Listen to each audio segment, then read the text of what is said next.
In the shadows of a quiet country village, the tales of Madam Crowl's ghost and the Dead Sexton come to life, weaving a story steeped in mystery and the supernatural.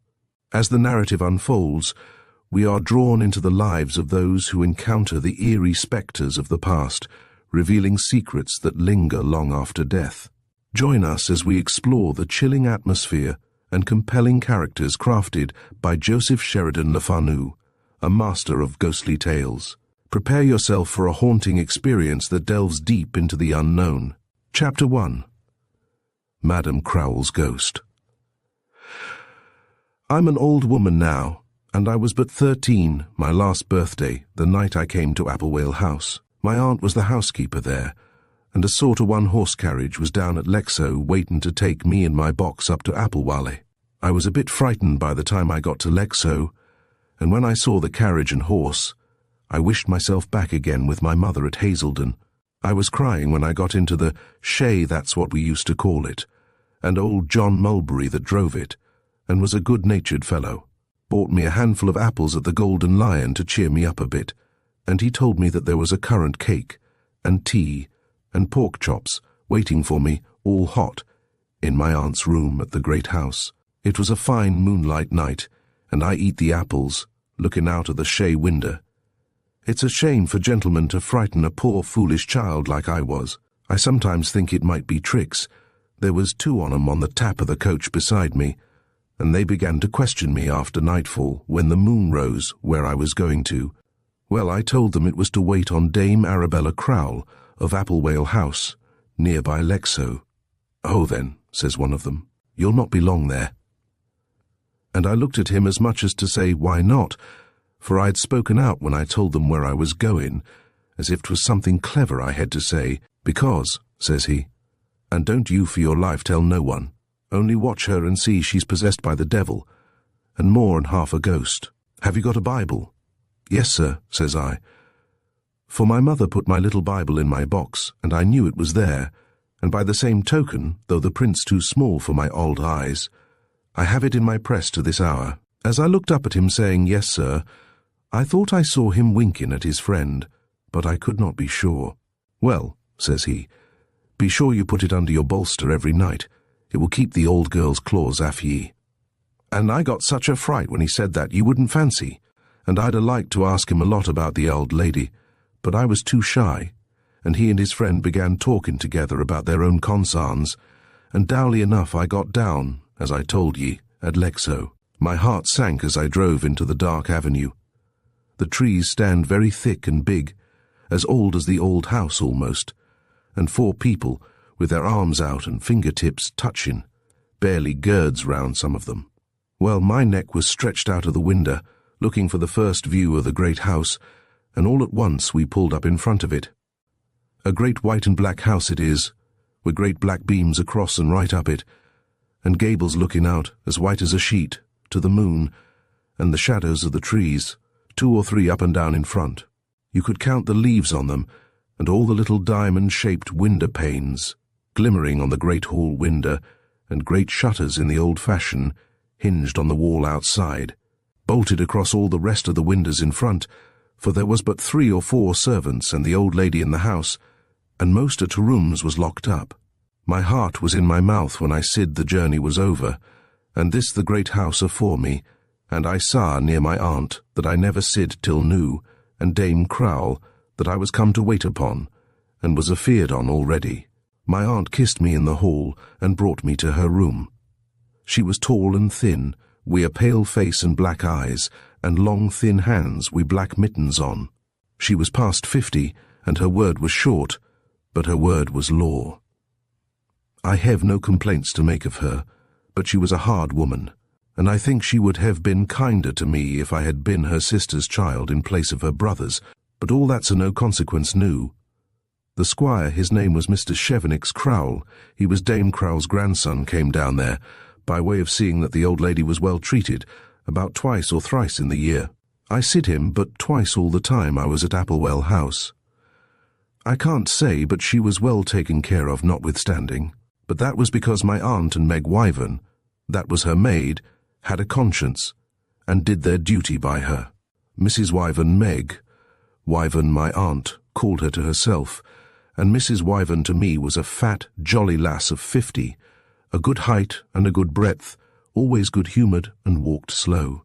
She had fine wages, but she was a bit stingy, and kept all her fine clothes under lock and key, and wore mostly a twilled chocolate cotton, with red and yellow, and green sprigs and balls on it, and it lasted wonderful. She never gave me nout, not the value of a brass thimble, all the time I was there, but she was good-humoured, and always laughing, and she talked no end of prose over her tea, and, seeing me sackless and dowly, she roused me up with her laughing and stories, and I think I liked her better than my aunt children is so taken with a bit of fun or a story, though my aunt was very good to me, but a hard woman about some things, and silent always. My aunt took me into her bedchamber, that I might rest myself a bit while she was setting the tea in her room.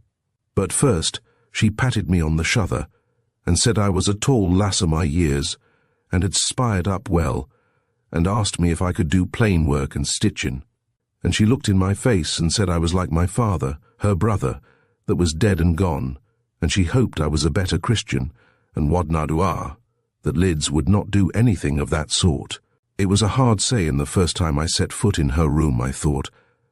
When I went into the next room, the housekeeper's room, very comfortable, yak oak all round, there was a fine fire blazing away, with coal and peat, and wood, all in a low together, and tea on the table, and hot cake, and smoking meat. And there was Mrs. Wyvern, fat, jolly, and talking away, more in an hour than my aunt would in a year. While I was still at my tea, my aunt went upstairs to see Madam Crowl. She's arguing up to see that old Judith Squales is awake, says Mrs. Wyvern.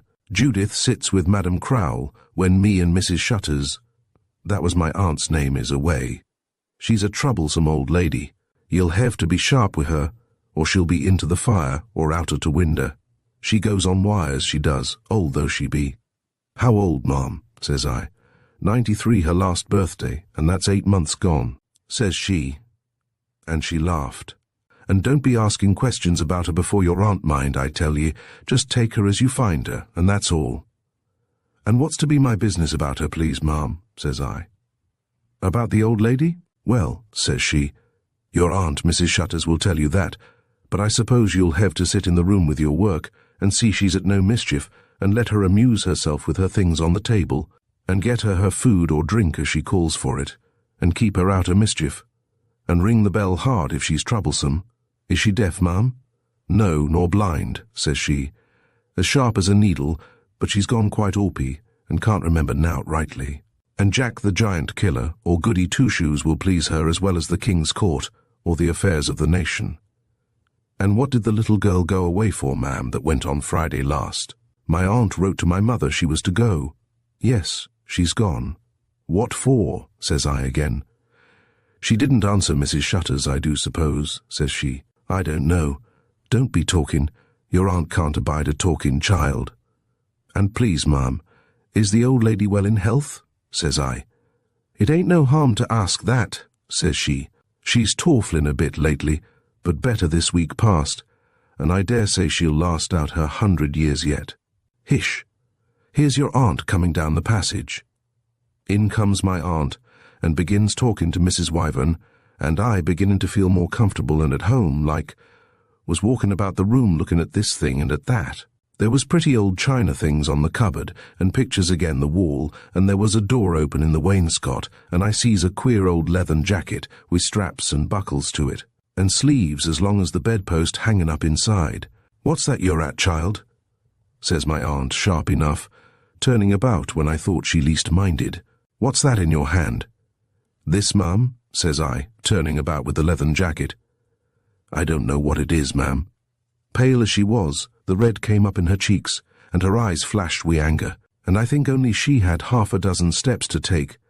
Between her and me, she'd a gev me a sizz-up, but she did gie me a shake by the shuther, and she plucked the thing out of my hand, and says she, While ever you stay here, don't ye meddle wi' nowt that don't belong to ye, and she hung it up on the pin that was there, and shut the door wi' a bang and locked it fast. Mrs. Wyvern was lifting up her hands and laughing all this time, quietly in her chair, rolling herself a bit in it, as she used when she was kinkin'.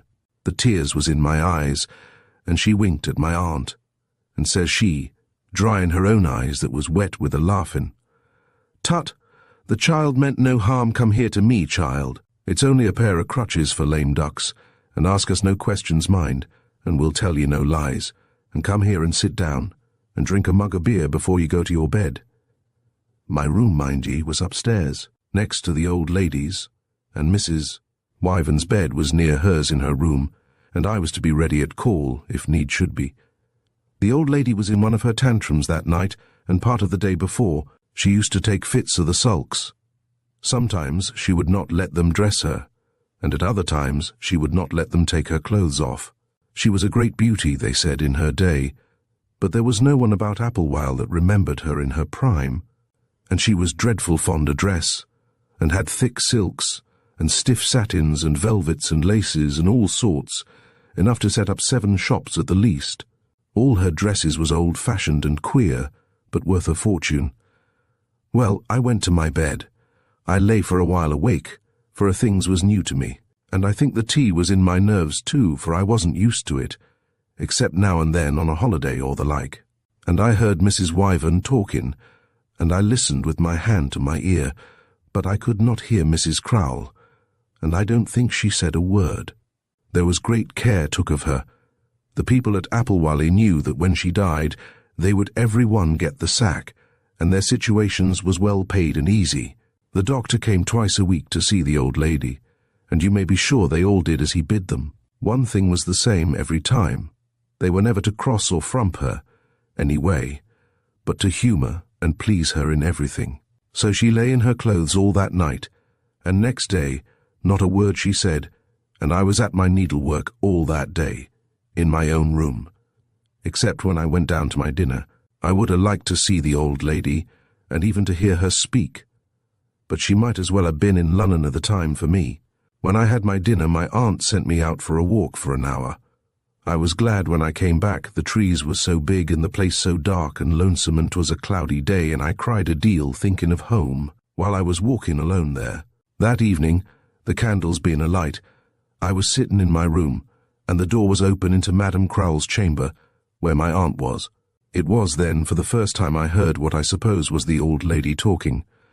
It was a queer noise, like I couldn't well say which, a bird or a beast, only it had a bleatin' sound in it and was very small. I pricked my ears to hear all I could, but I could not make out one word she said. And my aunt answered, "The evil one